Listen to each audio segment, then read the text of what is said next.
that would be a death sentence, for them, because their marketing is relying upon the frontage element to acquire visibility and so forth, which is a whole different. It's interesting to me. I appreciate those of you who were with me last week and chatting. We were here for a long time, so I appreciate that very much. But it's funny how you go home and say, "Oh, should have told them that. Should have told them this." And you're kind of thinking about the business element of this. Supercuts, like I say, is a whole different animal. The visibility is important, and as much as I must say, in Renaissance, it's kind of interesting.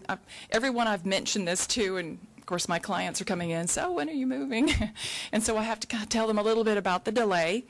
And I will tell you, every single person is shocked that the shopping center is divided. That's the first kind of observation. The fact that building sits where it is, actually, I love it, because it does have some visibility, but yet it's not. I don't need that frontage. I won't have the parking, calamities at certain times of the day. The size is appropriate. I love Renaissance. And love Farragut. So it kind of fit in with that. The distance away from our current client base that will follow us, about 5 minutes away. So I know that we have that sustainability with them. And by redesigning it to fit our new plan to add more consistent medical side services, it was kind of a perfect element. I would like to say that currently, it's kind of interesting. We were talking about professional services and personal services. I learned a lot about those definitions and pursued that a little further. We are regulated. I want you probably know that we're regulated and licensed by the state of Tennessee.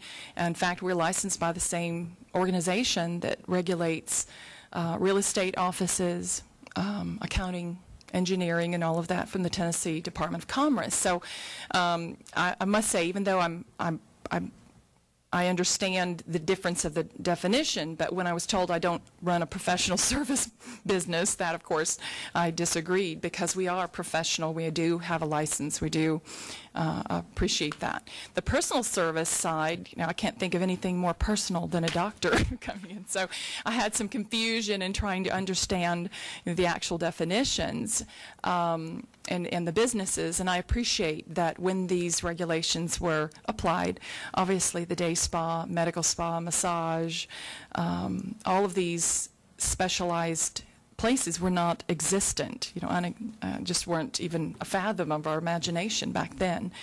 But they are here to stay, and so it's great, I think, as Noah mentioned, you all don't have time to sit around reading all these and deciding maybe we should change these. It takes someone like myself who, in time of need, obviously needs to appeal to someone to look at these, and with the new business, brands, we need to kind of look at how to accommodate new businesses in there. I will say, again, supercuts and those certain kinds of businesses, they certainly don't want to be called a day spa, and they don't want to be positioned in an area that's even close to being, a lack of visibility. So that's not a concern for, that type of business. Same with the little nail places, the individual little small ones. They really rely on high-trafficked areas and don't generally schedule that many pre-booked appointments, for their staff. Thank you. I have a question. Ruth, I'm probably missing something, but what is the difference between what she's doing here and what they do at the dermatology group there on the corner of Campo Station, Grigsby Chapel? What's the difference? How everything at that? Well, I go to that dermatology group, and so they have that other. And but I only do the things because I'm fair-haired, and let's check for those. I don't do the other stuff. You look great. So from my understanding, and part of this comes from with Tom Hale's discussion and with Arthur Seymour, who is Ms. Handel's attorney and stuff, and basically it's what I gleaned also when she and I talked. The real issue is dealing with the hair and the nails and things, because that isn't traditionally part of what is defined as a medical spa when you go to what is a traditional. Now, I know Rita told me about the one that's at Fort Sanders West, that it's a break off of the Dermatology Associates of Knoxville or whatever that group is, and they've expanded, and they've included the nails and the hair, and they don't do nails and hair at the one at the corner, from what I understand. Okay, so They that's used the to. distinction, So that's that the is the difference. distinction, and so what, you know, Isn't the key that we're going to have to do is craft some wording where it's predominantly medical?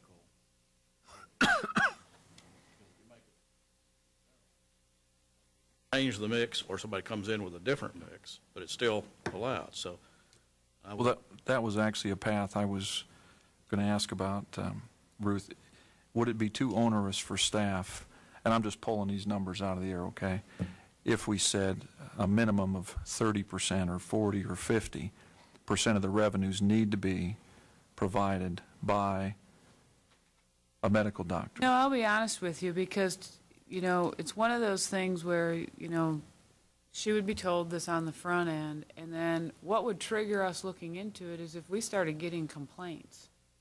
You know, we're not going to go hunt her down unless there's a problem with it. Well, that would be And workable. And then that would be something that we would, you know, say, okay, we need verification on this. It's similar to what we do with Okay. the restaurants, with, you know, alcohol sales and things like that. And, you know, obviously with alcohol, we're a little bit more watchdogging than something like this. But really what you're trying to prevent it from becoming a problem, because everything that she explained to me when we talked a few weeks ago, it was like, okay, I understand what you're saying. I don't have a problem with it, but it's not really for me to decide. And I said, that's why she has to be here to explain to you guys.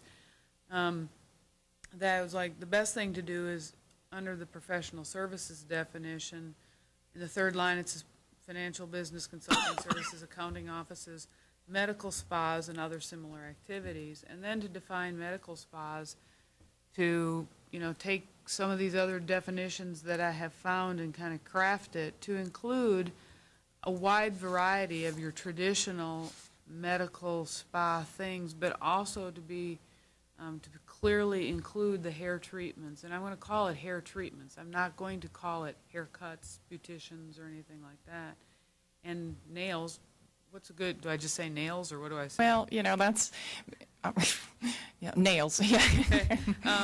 But I think putting in a percent does, you know. Yeah, well, there's a lot of those, yeah. Well, Ms. Handel, let me ask you a question. Okay, Sure. This is your area of expertise.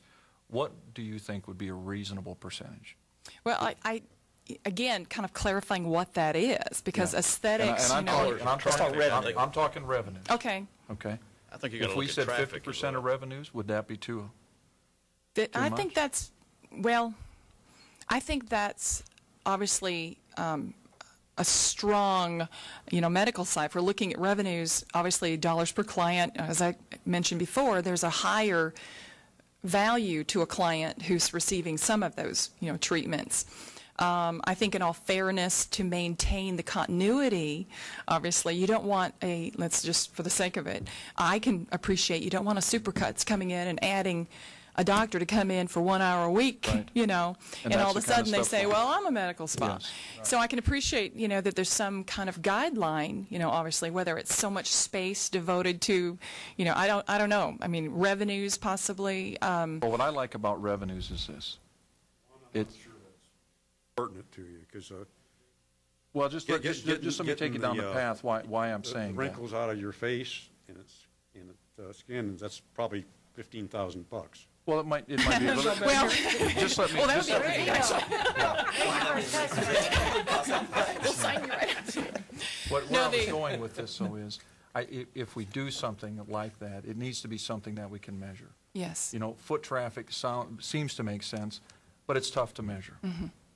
You know, and what I want to do is avoid somebody getting into a gimmick. And I could see it, you know, if we did square footage, somebody could say, guess what? I got 4,000 feet, 8,000 feet that's dedicated to my doctor. You know, those are the kind of things that get tough. It needs to be something we can measure. And that's where I like revenue. Now, there may be another option, but, you know, I'm going to expand on my comment here a little bit. Mm-hmm. I think this group, one of the biggest challenges that we have is situations like this. And a term that I always use in these cases is this is evolutionary, okay? It's really not in here. And that's kind of what Noah said earlier. And so I think the challenge comes with this group is if the group consensus is that we're not at an absolute no, we're at a real strong maybe a yes, we then need to use your term, we need to craft the language to fit it. So, you know, I would offer that I personally would not want to see a number less than 30% of revenue or whatever other benchmark somebody may come up with. But it needs to be something that's measurable, something that is significant, that we can get our arms around. You said that 10 to 12% of your operation or of business is retail. What do you consider to be, what aspect of your business do you consider retail? Anything you put in a bag that's sales taxable. Oh, okay. Or, like if somebody bought special lotion for their Botox aftercare. Correct. Yeah, yeah, all of that. Okay. That would be skin care, No hair different care, than if nail you went to care, the hair doctor and you loss. bought things for your, Supplemental home care based on whatever service, Okay. you were there. I assume that could include hairspray and other Correct. things yeah. like that, too, Anything, not just yeah. medical related. That's right.